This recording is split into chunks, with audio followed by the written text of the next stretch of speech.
With the government shutdown now set to enter a third week with no end in sight, President Trump continues to test the boundaries of his power. The White House followed through on his threat to lay off federal workers, sending out notices to more than 4,000 of them on Friday. Legal experts have already warned that even the threat of firings was uncharted legal territory. Senate Minority Leader Chuck Schumer told our colleague, the Reverend Al Sharpton, that the president is trying to capitalize on the crisis.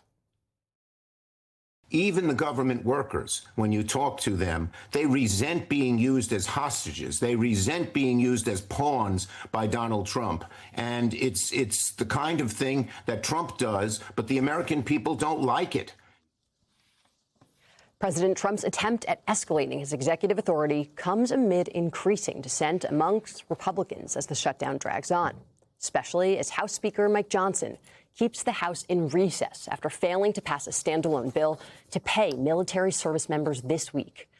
But in another test of his use of his authority, in a social media post, President Trump ordered the Pentagon to, quote, use all available funds to get troops paid during the shutdown.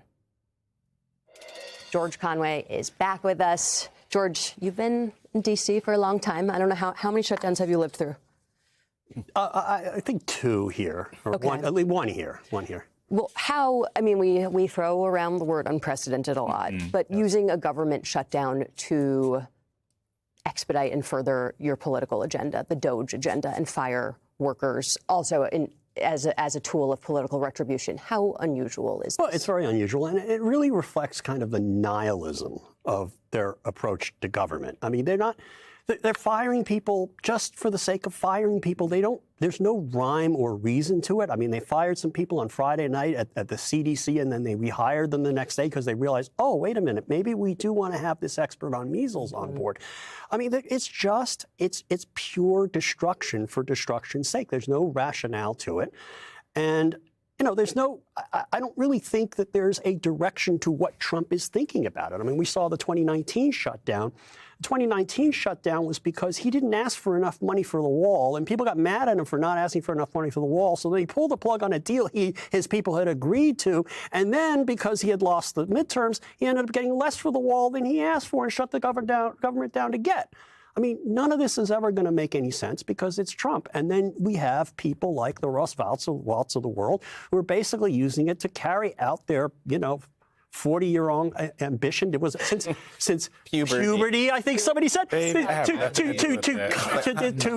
emasculate the federal government.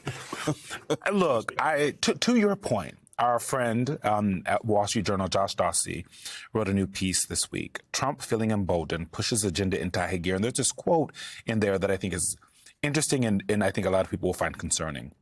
Inside the White House, top advisors joke that they are ruling Congress with an iron fist, according to people who have heard the comments. A joke that they're ruling Congress with an iron fist. And not only that, the next sentence was something like, it's like the Duma. Right. The Russian Duma. Because, and we say this on the show all the time, Congress is the first article of the Constitution. Right. They are supposed to be the first line of defense for the people, for whatever the executive wants to do, because we fought a war, because we didn't want a king. It's very important. The irony is that the Congress was the branch that the framers of the Constitution were most fearful of. Yeah. Why? Why? Because they would run wild and do things. We needed a president to basically, be the sound person to just basically moderate of good judgment and high character. Yes. Yeah. When elected by the Electoral College, who are just esteemed people. Exactly.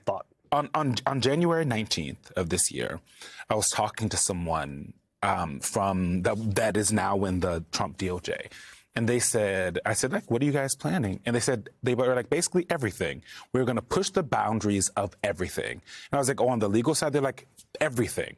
And that is what we've seen over and over and over again. I think in that moment, when I talked to other people about that comment, and when I thought about it myself, I was like, Congress is not going to let that happen. The courts are going to work. The legal folks are going to do their thing. That's not what we've seen. We've seen capitulation after capitulation, and people just allowing it all to happen because they're either fearful or they have their own political agenda. Or they are true believers. There's also that very important. I absolutely believe that Speaker Johnson isn't just rolling over because he's afraid of the president.